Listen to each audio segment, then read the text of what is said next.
to another episode of the Retro Cellar, where, as you can see, we have relocated to a different area of the Retro Cellar. For the holidays, we are in front of our nerdy Christmas tree, which, as you can see, has various science fiction-y things on it, Star Wars, Star Trek. Uh, got some little video game ornaments that actually play music and scenes from the games on them. And as you can see up on top, a Death Star tree topper. Can't get much nerdier than that. However, that is not the reason that we're here, because today we will be covering the X5 Super Game Box, which has 9,000 retro games on it. This thing can run anything from Neo Geo, Atari Lynx, CPS 1, 2, and 3, Game Boy Color, Game Boy Advance, Famicom, Super Famicom, Mega Drive 32X, Naomi, N64, MAME, Arcade, to name a few. Actually, that's most of them, but there are others that it does run. If you have been sticking with the channel for a while, I believe last year I covered another system called the Gamebox Hero, which reviewed very well on this channel. This is actually a Raspberry Pi 3B Plus, which is actually obsolete now. There's a Raspberry Pi 4 out there now. This too played a lot of these systems that this system does. But this one, at the time I got it, was around 140, 150 bucks. I love this thing, played the crap out of it, but it had some issues as far as playing any of the higher end stuff like N64 or PS1. I think there may have been a Dreamcast game or two on it. But this actually surprised me. It was a fraction of that. I paid $32.27 for this, which was like $46.07 with the shipping added to it.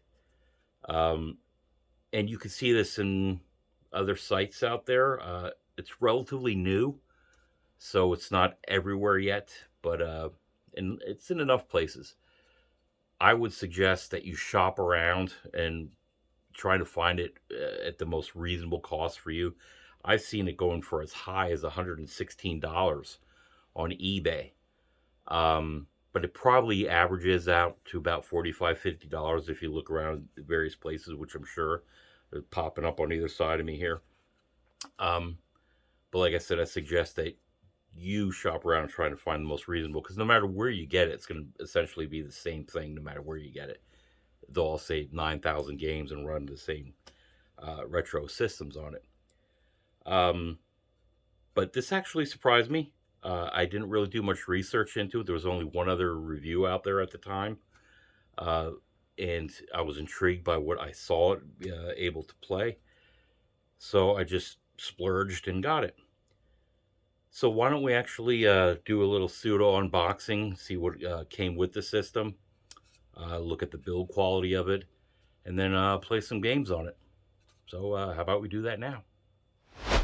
All right, here we have the box for the X5 Super Game Box, which, as you can see, it also says it is the Teleportation Music Box, but it is also sold as the X5. It's, again, a decent box, nice and solid.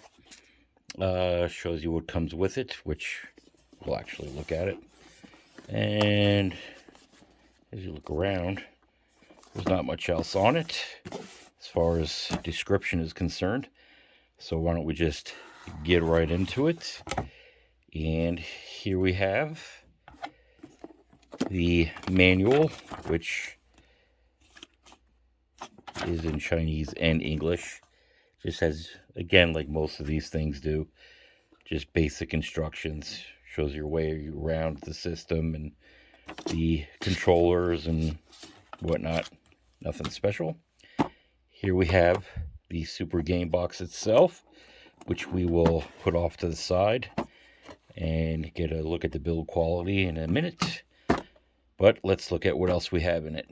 So this here is the dongle that you will connect to the game box in order to play the wireless controllers. And just this one dongle actually works for both controllers. And let's open this up and see what else we have. So here we have the PlayStation clone controllers. You probably saw the 4K game stick review that I did a month or so ago, which used these same controllers. They are all over. All the Chinese consoles have these things. Whatever factory makes these must make a killing on these darn things, because so many of these consoles actually use it. They're not bad. I mean, the plastic is cheap. They're nowhere near as good as a PlayStation controller, but they're not bad. They work well. I'll be curious to see if there's any kind of lag with this system, because using on the 4K game stick, there was a lot of input lag on these. So we'll see what this is all about. But like all the other controllers, the buttons aren't bad. They're clicky. The D-pad is not so good, because as you can see, it's just, it's a little sticky, but it should function just fine. The analog sticks are acceptable. You got the shoulder buttons. I mean, it's okay. As far as I know, you can't really connect any other controllers to the system from what I've heard. I haven't really tried. If that's the case, that would be unfortunate if you bust these things. But we'll see. So, as I say, you get two of them.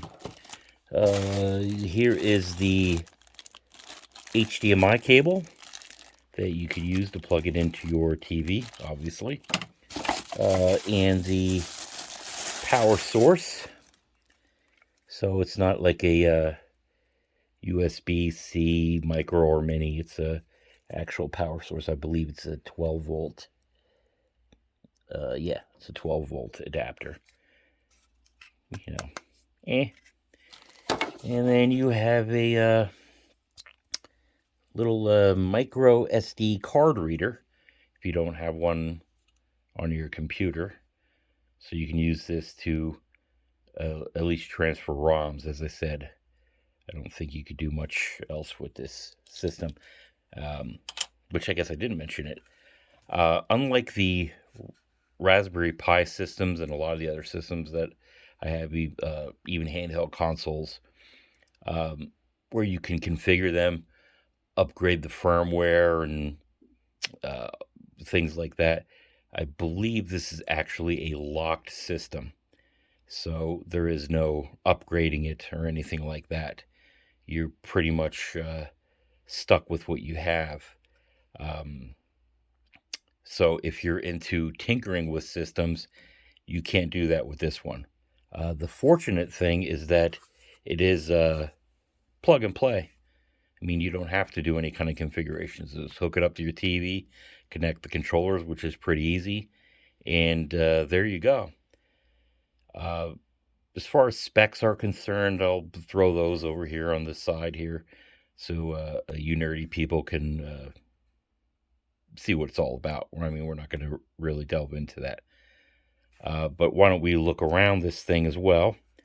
If you see on the top here, there's actually a fan on it, because when it plays the higher end systems, it's probably going to get a little toasty, so it has a little fan to cool it down, not just a heat sink like you get on a lot of systems. So that's that. You have a USB 1 and 2 here, which you might be able to hook a wired controller to it. I'm not sure. I haven't tried that. Other than that, you put one of the dongles in there to play the controllers. There's your SD card slot. You have uh, audio video out. You might even be able to hook up earphones to that. Your HDMI, your power source, and the SPDIF, I believe, is a optical audio out. If you want to hook it up that way to your audio system. Other than that, that's what you have here. So why don't we just hook this up to the TV and play a couple games and see how it plays. So here we have the boot up screen for the X5 game box. So it's a nice little boot up thing. I think I'll take this time to mention the fact that something I should have said before. There is no power button on this. So when you want to turn it on and off, you have to unplug it.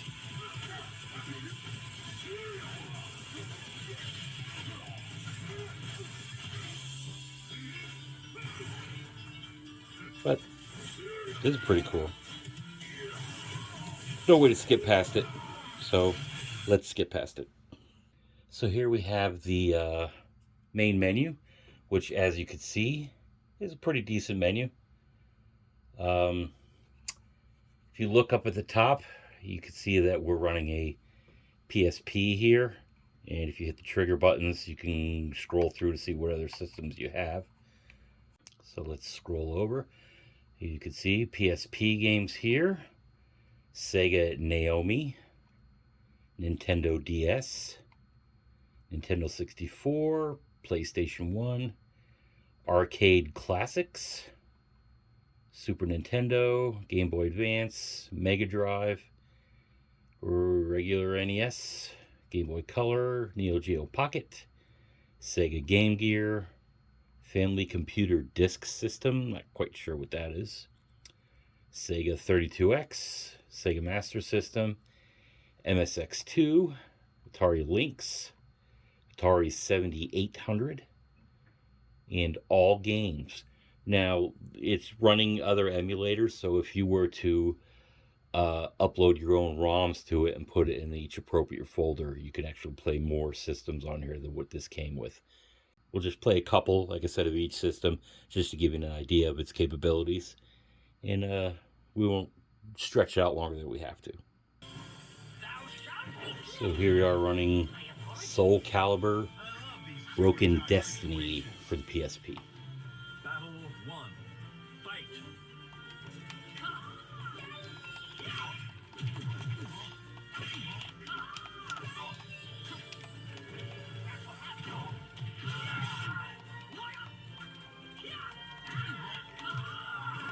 As you can see, it looks pretty good. It's not glitching at all. It's not skipping any frames. It looks pretty darn good. Also, if you want to return to the main menu, all you do is hit start and select twice, and that takes you back. And here we are looking at some Naomi games. So here we are playing Power Stone on the Naomi.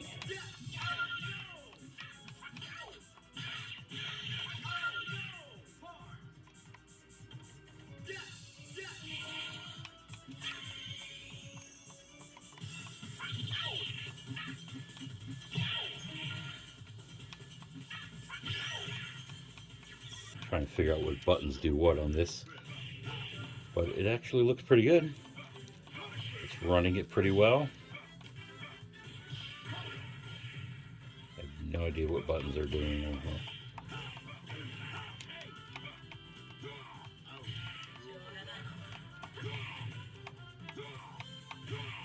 Just button mashing at this point.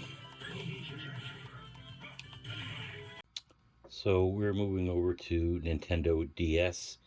You can see there's tons of games. They got all these versions of Call of Duty, Castlevania, Contra, all kinds of stuff on here. The downside to playing Nintendo DS on anything other than a Nintendo DS is the fact that it plays on two screens on the DS. So you're probably going to split the screen on here, and it's just not going to look right. So the way I have it configured, as you can see, it's kind of split. And the analog stick works as the cursor on it, or the stylus, I should say. Again, it's running it well.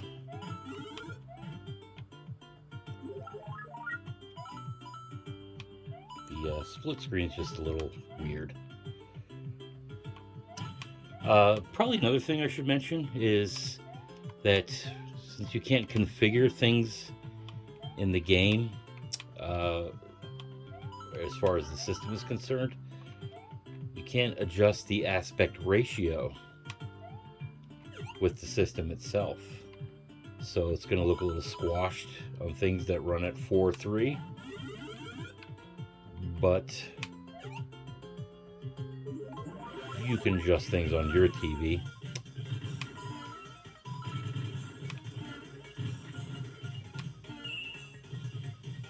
But it doesn't look bad.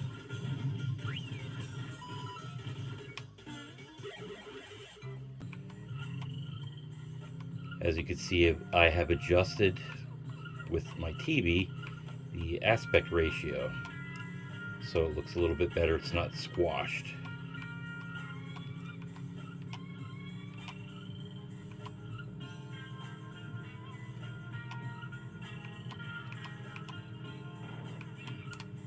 Yikes. Believe it or not, I drive an actual vehicle much better than I do this thing. But there's nothing glitching on it. The background seems to be running. No screen tearing. Sounds great. Here is a system that notoriously runs poorly on most of these consoles, and that is GoldenEye. 007 GoldenEye for the N64.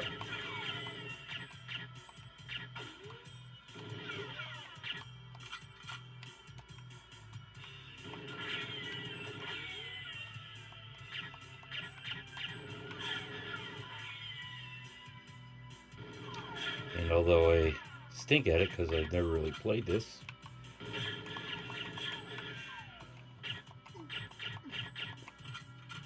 it is running apparently pretty flawlessly. I don't know if the clouds normally look like that on the actual system, but that might be an issue there. The sky looks a little funky, but it's not glitching elsewhere.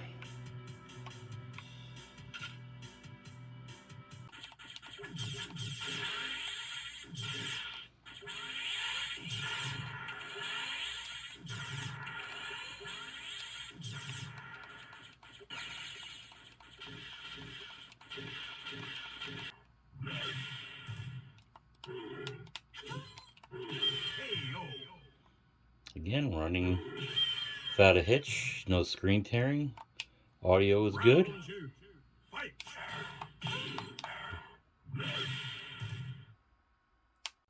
So here we are looking at arcade classics.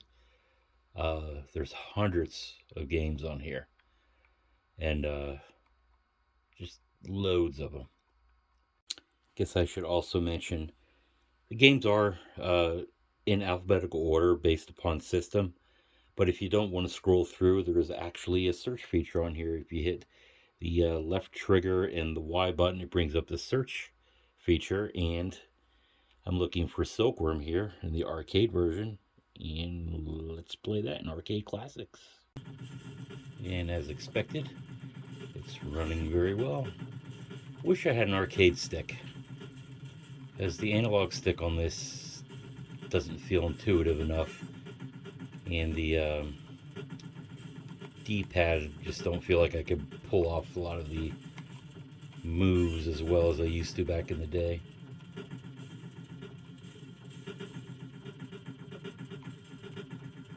It's a very difficult game, but I used to kick butt in it in the arcade.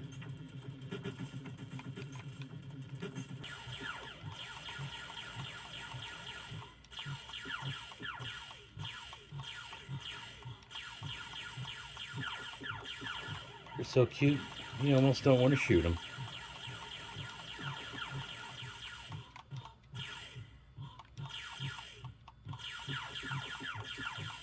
But there was no reason to think that this wouldn't run.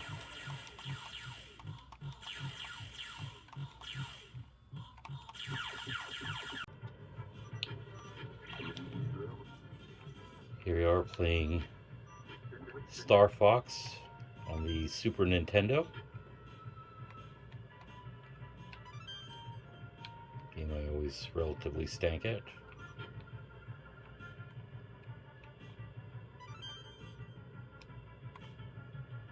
But again, there's no reason to believe that this wouldn't run.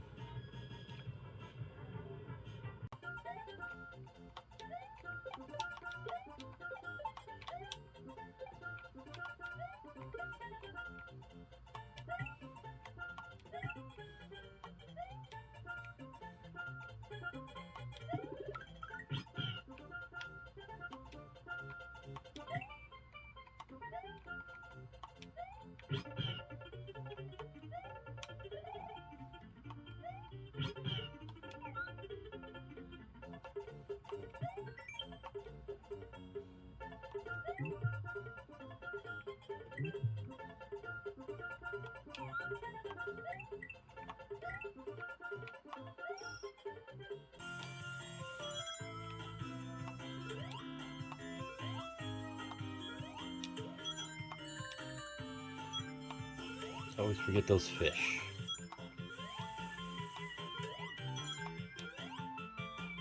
I don't care how many times you see this, how many times you play it. Sonic the Hedgehog is still to this day an excellent game.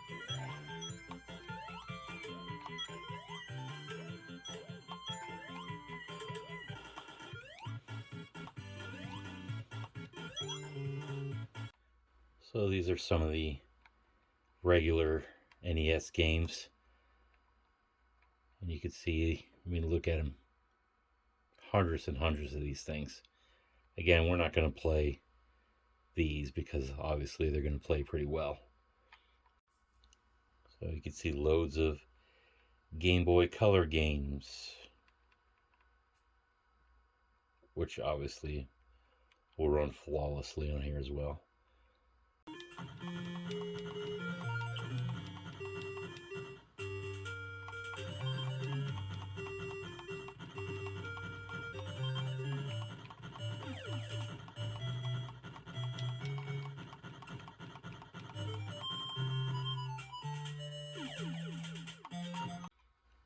So the Sega Game Gear, lots of games on here as well. Again, I don't think there's a real need to play any of these. Yeah.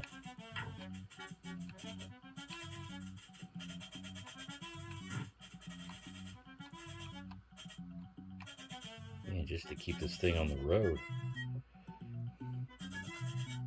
Again, as everyone I think knows from watching these reviews, I usually stink at racing games, but man, keeping this thing on the road.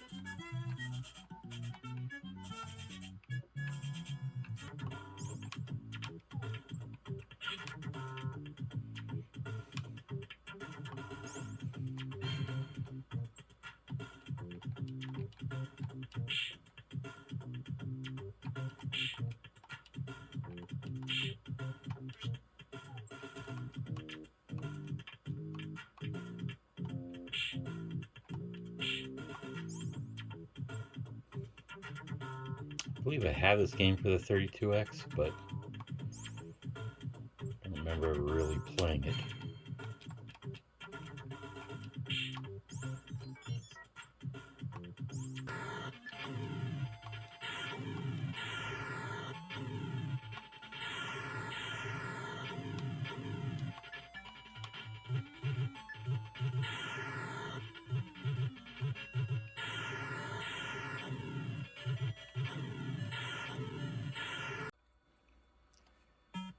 So how about we finish up this review on the Atari 7800 by dying quickly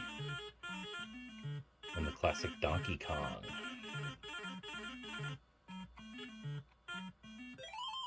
Like I said, dying quickly. But that's the system. All right, there you have it. There is our look at the X5 Super Game Box, or Magic Teleportation System, whatever you want to call it. I like it. For this price point, remember, it's like $40, $50 for this thing. It's a good system. 9,000 games. You could add your own to it. What emulators it has on it run well, like Naomi and PlayStation 1 and N64, that a lot of other systems struggle with. Again, they're cherry picked, but they do play well on it. And sure, you could get your own system, like your own Raspberry Pi, or maybe an Android game box or TV box, and throw together your own system. It would probably cost you about the same as what I spent for this thing. But if you're new to emulation and you don't want to have to tinker or configure a system to get it to run, this is plug and play. Just plug it in, turn it on, and play. So for that, I would recommend it. It's really not a bad system. And that ought to do it for this review. Please like, comment, and subscribe. And we will see you in the next video.